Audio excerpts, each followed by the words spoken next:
మా పేరు చెప్పమన్నావు కాబట్టి నా పేరు కుశ కుమారుడు అని పిలుస్తున్నారు. నీ పేరు కుశకుమారుడు. పక్కకుండవయ్యా ఆయన ఏమైతాడో ప్రభు. మరి నీ పేరేమంటారు?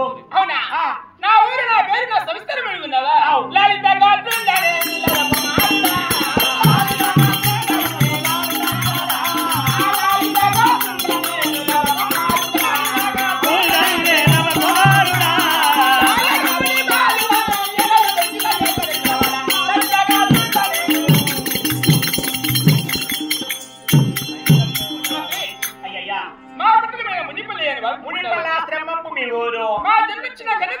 భూదేవి అంటే భూజాత మీ తల్లి.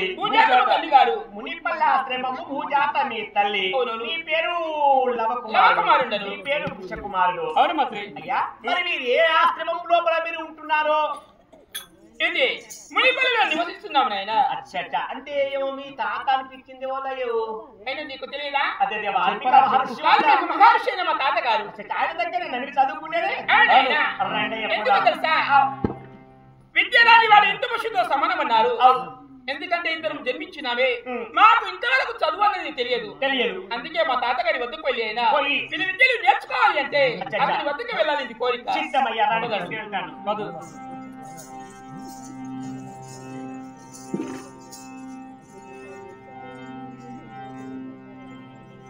తాతయ్య మీకు వందనము తాతయ్య. తాతయ్య మీకు జోహార్లు.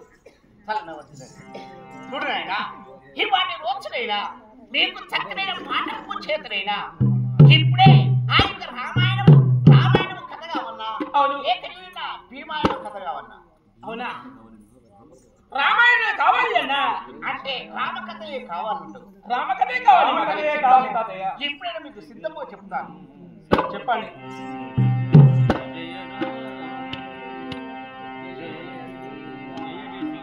జయ జయ శ్రీరామ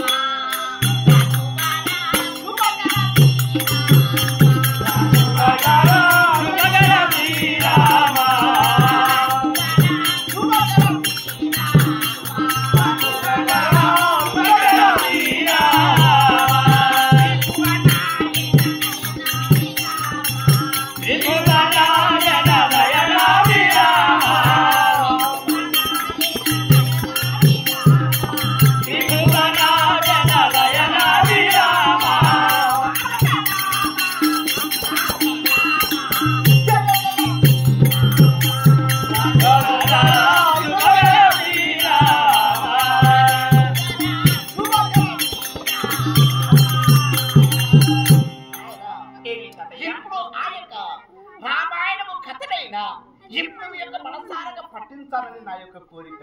అవును. పట్టిస్తారా బాబు? అవును తాతయ్య. అవును, మీరు చెప్పినట్టు కాబట్టి భక్తి శ్రద్ధలతో నేర్చుకోగలము తాతయ్య.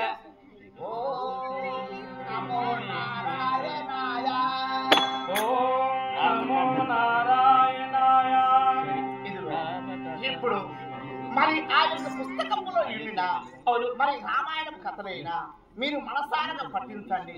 అప్పుడు మాకు సంతోషం అనిపిస్తుంది. అవును తాతయ్య, చిత్తమొగిలి వస్తాము.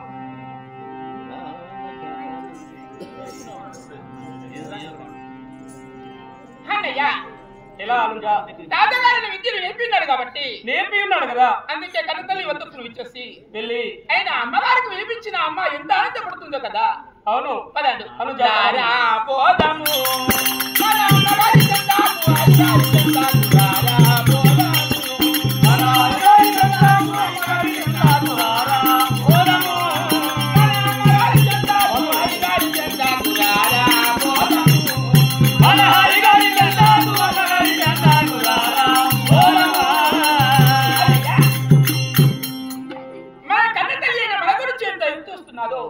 తొందరగా వెళ్ళి సరే వెళ్దాం పదండు.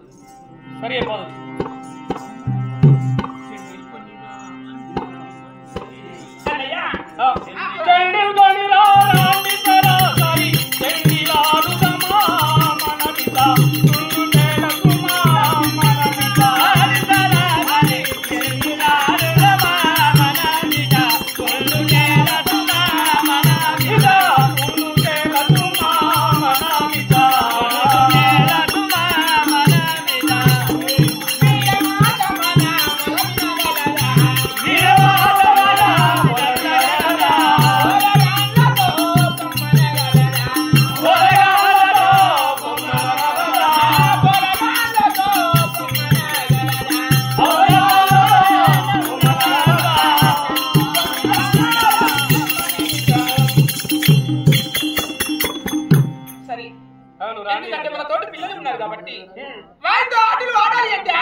వెళ్ళి వారితో తొలుస్తానంటావా? తొలుస్తుంది కదా అనుజా రాణి. అమ్మా నీకు వందనము తల్లి. అమ్మా నీకు జోహార్లు తల్లి. చల్లగా వర్తిల్లండి నాయన. దండము జనని నీకిదే, దండము జనని నీకిదే, దండము నన్ను గన్న తల్లి దయగుణ సారి. దండిగా దేవించుడిమి ఎండకు ఇటు చేరినాడా యతి ముదమొప్ప.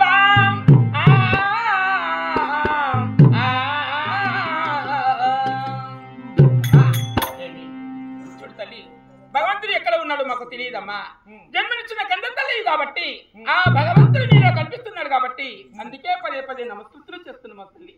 చిరకాలం చిరంజీవులుగా వర్తిల్లండి నాయన. మిమ్మల్ని చూస్తూ ఉంటే అనమ్మా అరుణారుణ కాంతుల్లో కిరణాలు చల్లిన విధానంగా మీ జిల్విలి పలుకులు నాకు అమృతపు చినుకుల విధానంగా కనిపిస్తున్నాయి. అవునమ్మా చాలా సంతోషం. మరి నాన్నగారి దగ్గర వినువిద్యలు అన్ని అస్త్రశాస్త్ర విద్యలను కూడా నేర్చుకున్నారు నాన్న. అవును తల్లి, నేర్చుకున్నావమ్మా. మానవత విలువలను తెలిసే అటువంటి ఏదైనా పురాణ కథలను కూడా నేర్పి ఉన్నారా? అవునమ్మా నేర్పి ఉన్నాడు. ఎటువంటి కథలు నేర్చుకున్నారు నాన్న? సరే తల్లి, ఎందుకంటే మునుముందుగా నువ్వు వినాలి ఆనందపడాలి అనే నీ వద్దకు వచ్చినాము తల్లి. మేము నేర్చిన విద్యలేంటో చెప్పమన్నావా? సరే తల్లి కూర్చోవమ్మా. కథలు కూడా నేర్చుకున్నారా? ఆ కథలేమిటో మీ నోట ఈ పూట వింటే ఈ తల్లికి చాలా ఆనందం ఆయన.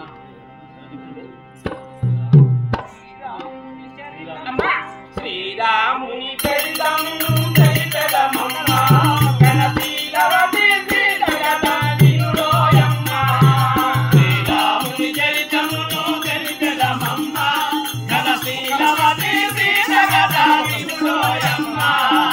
శ్రీరాముని చరితమును చరితమమ్మా కనశీలవతి శ్రీజగదాదినుడోయమ్మా.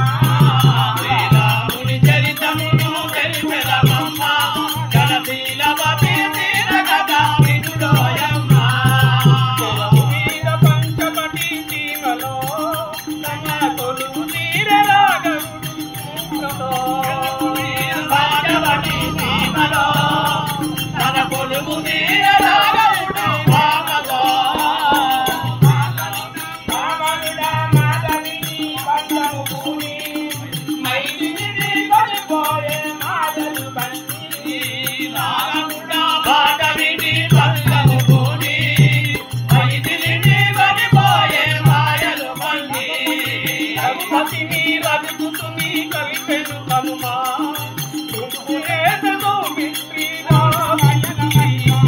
శ్రీరాముని చరితమును చరితమమ్మా కనశీలవతి శ్రీజగదాదినుడోయమ్మా. అయ్యో జనగరానికి రాజు మగరాజు దశరథ మగరాజు. ఆ రాజు రాణులు ముగ్గురు కౌసల్య సుమిత్ర కైకేయి.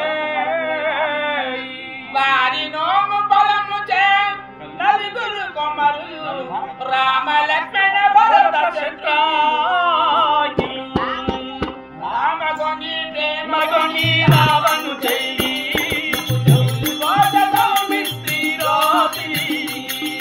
రాముగొని ప్రేమగొని రావణు తల్లి మూడు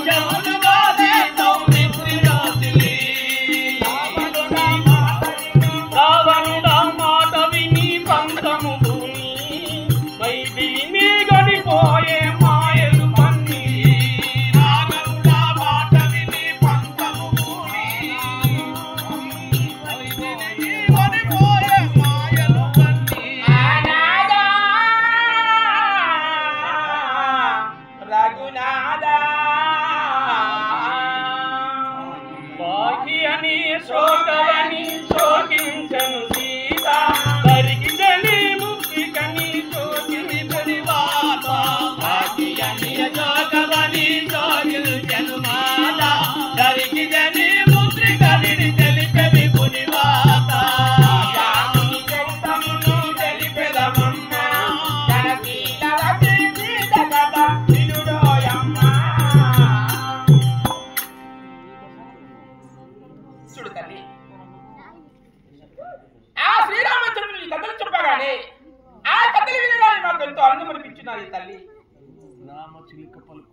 ఎంత మనోహరంగా ఉండే.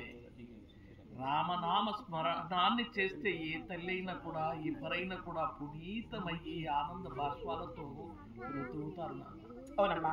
ఆ రాముని యొక్క వనవాసం గురించి వింటుంటే ఆ రాముడు, ఆ లక్ష్మణుడు, ఆ సీత వనవాస దుఃఖంలో కందమూలాది ఫలములను తింటూ అష్ట కష్టాలు అనుభవించే అనుభూతిని వింటుంటే మనసులో తెలియని బాధగా రగులుతాడు. అవునమ్మా. మరి శ్రీరామచంద్రుడి కథలు చెప్పగానే నీలో నీవే బాధపడుతున్నావమ్మా. గర్భవతి అయిన సీతమ్మను కారణముల కంపిన ఆ బాలుష్టి వారిని ఎందుకమ్మా నువ్వు అంతగా బాధపడుతున్నావు? ఏంటమ్మా? రాముణ్ణి ప్రశ్నించే అటువంటి అర్హత మనకు లేదురా. ఎందుకమ్మా? రాముడు అనే దేవుడు ఏది చేసిన లోక కళ్యాణం గురించి చేస్తాడు తప్ప. అవును. రాముని నిందించే అటువంటి గొప్పవాడివా నీవు. రాముణ్ణి ఆస్వాదించి ధ్యానం చేసి భక్తితో అతన్ని కొలిస్తే మోక్షం కలుగుతాది నాన్న. అవునమ్మా. కానీ భార్యను అడవులకు పంపిన పాల్పిస్ట్ వాడు అది అని తిట్టకూడదు నాన్న. అవును తల్లి. సరేనమ్మా. తెలియక ఏదో అజ్ఞానంలో మరాడినాము కాబట్టి ఇక నుండి అయినా శ్రీరామచంద్రుని ఎప్పుడు మేము తిట్టలేము తల్లి. అదే నాన్న. ఎప్పుడు అనమమ్మా. ఆట పాటలు సలుపుకొని మళ్ళీ తిరిగి అంతఃపురము చేయవస్తున్నామమ్మా. మాకు వాక్యం ఇవ్వండి.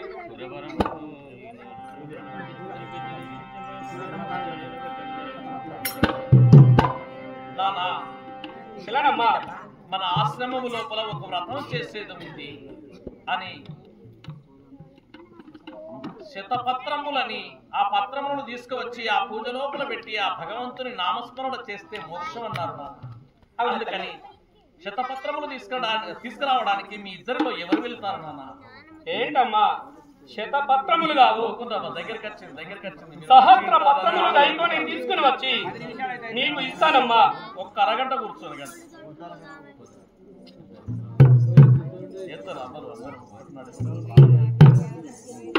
అవునమ్మా. సహస్ర పత్రములు కూడా తీసుకుని వస్తాను తల్లి. నాకు అందివ్వండి. నీవు వెళ్తావా? అవునమ్మా. సరే వెళ్ళు నాయన. సరే అమ్మా. నీ ఇంటిలో హాయిగా ఉండు నాన్న. నీ పిల్లవాళ్ళతో ఆట పాటలు ఆడుకుంటూ. లేదు తల్లి, నాతోటి బాలకుల కూడి అయిన చక్కని ఆటలు ఆడుకోవాలని కోరిక చేస్తున్నానమ్మా. అందుకే నాకు ఆగ్రహించిన వెళ్ళి వస్తానమ్మా. వెళ్తావా? అవునమ్మా. వద్దు నాన్న. లేదమ్మా, నేను వెళ్తాను. పసివాడివి ఆట పాటలు ఆడుకోవడానికి ఒంటరిగా నువ్వు వెళితే నాకు మంచిగా అనిపించదు. ఎందుకంటే అవునమ్మా, తోడబుట్టిన అన్నదమ్ములు ఇద్దరు కలిసి ఎక్కడికి వెళ్ళిపోయినా కూడా ఎవరికి ఏ బాధ కలిగినా కూడా ఒకరికొకరు తోడుంటారు కదా. అవును. అందుకని వద్దు నాన్న. తల్లి చూడమ్మా, నేను వెళ్ళాలంటే నీ ఆజ్ఞ కావాలి. నేను వెళ్ళక తప్పదమ్మా. వెళ్తాను. నీ తోడ బాలకులు ఉన్నారా? ఉన్నారమ్మా. వెళ్తావా? వెళ్తానమ్మా. సరే నాన్న.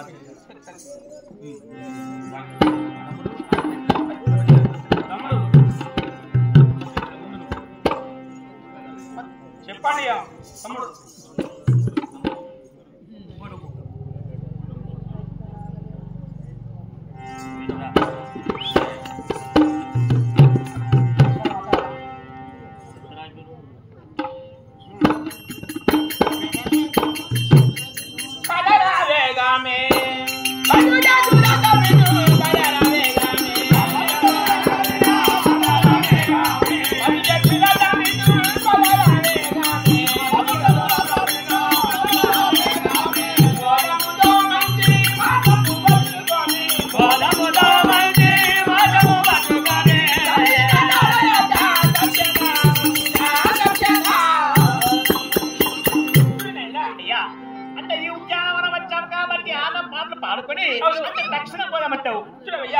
అందమైన శృంగారవనము కాబట్టి ఈ శృంగారవనంలో కూడా చక్కని ఆటలు ఆడాలని కోరిక చేత వచ్చినాము కాబట్టి ముందుకు వెళ్దామంటావా? పదండు.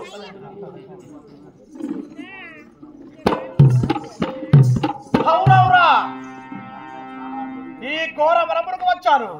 ఈ అశ్వాన్ని ముందుగా వెడలగొడతాను.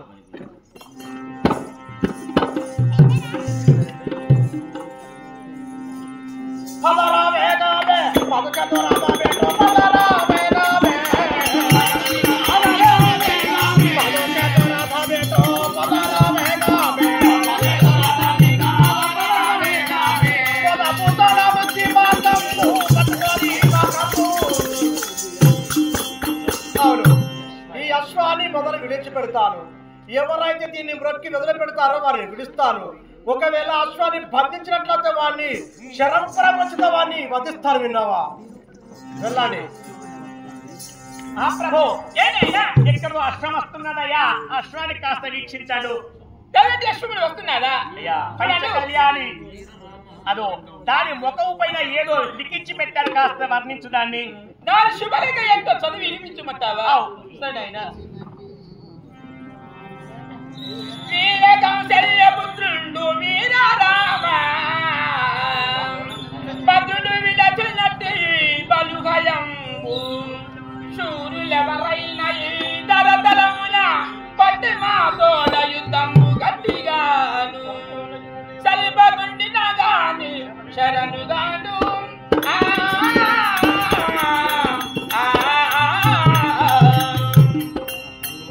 ఏమన్నాడయ్యా? అయోధ్య నుండి వచ్చిన అశ్వము ఇది. అయ్యా అంటే వాళ్ళ తల్లే వీరమాత గాని మీ తల్లి వీరమాత కాదా? ఎందుకంటే శ్రీరామచంద్రుడి తల్లి అయిన వీరమాతట, శ్రీరామచంద్రుడు ఒక వీరుడట. అంటే నా తల్లి వీరమాత కాదా, నేను వీరులము కాదా?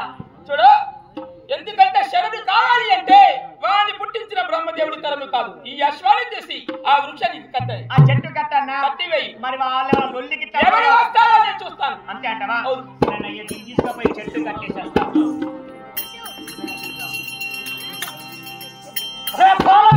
ఏమిరా అవివేకుడా, అన్ను నిన్ను తెలియకుండా ఈ అశ్వాన్ని ఎందుకు బంధించావు నీవు? ఎందుకు బంధించింది? నదుట శుభలేఖలో ఏమని రాసినది? ఏమని? మీ తల్లి వీరమత వీరులట. అంటే ప్రపంచంలో మీరే వీరులా? అంటే మీ వీరులు కాదా? విరవెక్కుతున్నావేంటి? కూత చిన్న బాలకుడివి నాతో పోరు పెడుతున్నావేంటి? అవునా? నాతో యుద్ధం చేయాలంటే నీ పుట్టించిన బ్రహ్మదేవుడి తరము కాదు.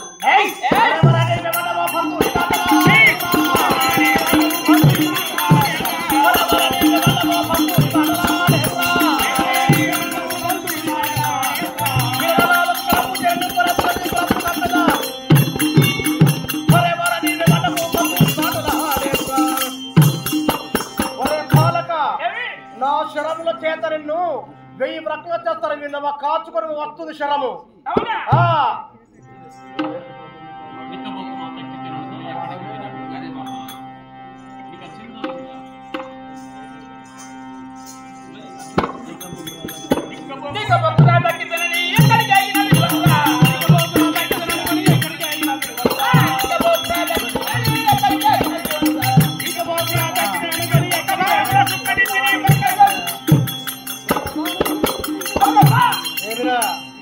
ఎందుకంటే వీరాది వీరుడు కాబట్టి యుద్ధము చేయాలంటే ఎవరి తరము కాదన్నావే.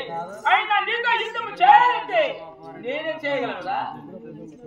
ఏరా బాలక, ఏమి? మళ్ళీ పలికావాలి పల్లె పిడిచేస్తారు. అవివే కూడా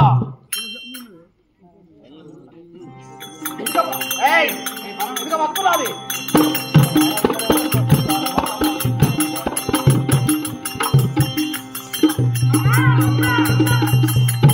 అవునవురా, నా శరము చేవిని మూర్ఛ గతం చేశారు. విన్నావా? ఈ రథ గుంతుకు కట్టేసుకొని ఇప్పుడే అయోధ్య వెళుతాను. అయ్యా అంటే పిల్లగాని తీసుకొని అయోధ్య పోయామంటారా? అవును. అంటే ఈ మాట అమ్మ దగ్గర చెప్పాలి. అమ్మా ఏనాయనా చూడమ్మా, అందరూ 10 మంది కలిసి వెళ్ళారు. వచ్చేటప్పుడేమో ఒక్కడిగా వచ్చావు, ఏమైంది? చూడమ్మా, ఎక్కడో అశ్వం వచ్చాది, అలా లొల్లి. ఎక్కడో అశ్వం వచ్చాది. ఆ అశ్వం రాగనైనా మీ చిన్న కుమారుడైనా ఆ పిల్లవాడు ఆయన అశ్వాన్ని తీసిన చెట్టు బంధించాడు. ఏవో మహావీరుడు వచ్చైనా నీ కుమారుడైనా మూర్ఛగతుడిగా చేసుకొని ఆ రథం పైన వేసుకుని వెళ్ళిపోతున్నాడు. రథంలో వేసుకుని వెళ్ళిపోతున్నాడు. అవునయ్యా. అయ్యో అతనిది ఏంటమ్మా, ఎందుకు బాధపడుతున్నావు? ఏమయ్యా? శతపత్రాలను తీసుకుని వచ్చావు నువ్వు. ఈ పక్కన సంతోషం రా. నీ సోదరుడు ఉండలేక ఆటపాటలు ఆడుకుంటూ అడవిలోకి వెళితే ఏదో అశ్వం వచ్చాదట. దాన్ని చూడగా పిల్లవాళ్ళందరూ కూడా దాన్ని చుట్టూ చేరి ఆడుతూ ఆ అశ్వాన్ని బంధించారట. అవును అమ్మా. మా అశ్వాన్ని బంధిస్తావని ఏదో ఒక రాజు వచ్చి నీ సోదరుణ్ణి బాణజాలముతో బంధించి రథంలో వేసుకొని వెళ్ళిపోతున్నారట నాన్న. వెళ్ళిపోతున్నారమ్మా. నేను వెళ్ళిన అనుకుని తీసుకుని వస్తానమ్మా. నాకు వాటి ఇవ్వండి. వెళుతావా? అవునా? అమ్మా నా కుమారుడితో సహా వెళ్ళిపోయి ఆ రాజు ఎక్కడికి వెళ్ళిపోయినాడో నేను చూపెడతా. చూపెట్టండి. రా రామయ్య కోపమారంగా జగదోతారా కోపమారంగా జగదోతారా కోపమారంగా నీదు నామమే నిఖిలమే రామా నీదు నామమే నిఖిలమే రామా నన్నేదు రామా నీదు నామమే. సరే అనంత వేల లోపల అరణ్యము చేయవచ్చున్నామే. పోతాడు ఏమని వాళ్ళు తీసుకొని నా అనుకుని రథానికి కట్టుకొని వెళుతున్నాడంటే ఒరే ఒరే రజాదమా ఎవడివిరా ఏమంటావురా నీవు? ఇవ్వండివా ఏమంటావు నీవు? నీ పక్కలో గాలాన్ని మతందా ఒరే రారా చూస్తే చిన్న అంటే పుచ్చలేసిపోతుంది. కుచ్చలేసిపోతుందిరా పిచ్చి కుక్క లెక్క నీళ్ళే చేస్తాను రా. ఒక్క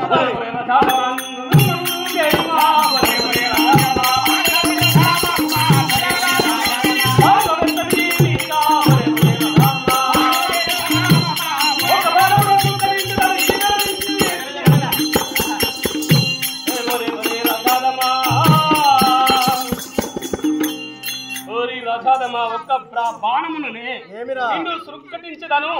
నా మాట నమ్ముము. మతాందా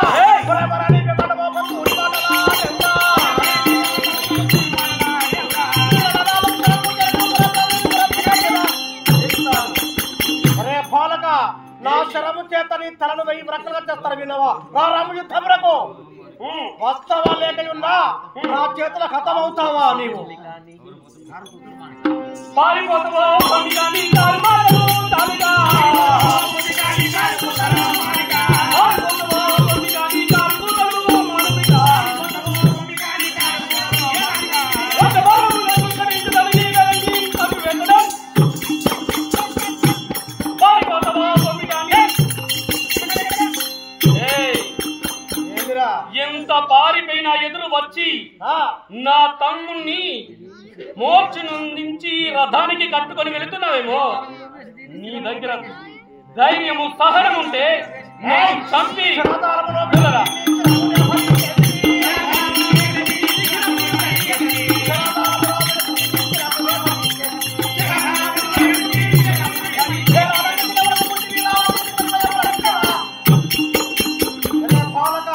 ఏమి నా శరాచారమును విడచి నిన్ను వధిస్తారు విన్నవా? వస్తున్నది భారము. ఇదిగో వస్తున్నది భారము. ఏంటా తమ్ముడు? అన్నయ్య రథము గుజ్జుకు కట్టి వేశాడు కదా. అవునాడు. నిన్ను విడిచాను. మన నగరము చేరవెళ్దాం పలు. ఎవడు వస్తాడో చూస్తాను. సరే అన్నయ్య. ఎందుకో తెలుసా? వాడు కూర్చోబెట్టాడు కాబట్టి. ఇతని గురించి ఎవరు వస్తారో మనం చూడగలము.